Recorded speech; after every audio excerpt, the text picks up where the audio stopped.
Hello guys, ఇదైతే mummy వాళ్ళ ఇంట్లో కనుమ వ్లాగ్ అనమాట. అందరికీ తెలిసిందే కదా, కనుమ రోజు అన్ని నాన్ వెజ్ ఐటమ్సే తింటాము అని చెప్పేసేసి. దట్ ఇయర్ అయితే వెనస్డే వచ్చింది. మేమైతే మంచిగా చిటుముత్యాల రైస్తోని బిర్యానీ అయితే చేసుకున్నాం. Chicken biryani, chicken curry, mutton curry, ఇంకా రసం, రైస్, గారెలు అనమాట.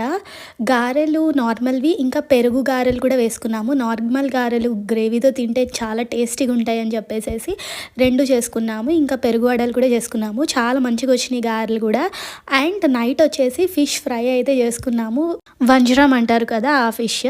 ఫైనల్గా ఫుల్ నాన్ వెజ్తో ఈరోజు అయితే డే నైట్ కంప్లీట్ చేసేసాము. బేసిక్గా ఇందులో నేను తినేది ఒకటే, చికెన్ అండ్ ఇంకా గారె, రైస్ అంతేని. అండ్ ఆఫ్టర్నూన్ వచ్చేసేసి మ్యాట్నీకి అయితే వెళ్ళాము. అందరికీ తెలిసిన మూవీయే, సంక్రాంతికి వచ్చేసింది. చాలా బాగుంది మూవీ, చాలా కామెడీగా అనిపించింది. ఇంకా ఎవరైనా చూడని వాళ్ళు ఉంటే వెళ్ళి చూసేయండి. అంతే వ్లాగ్.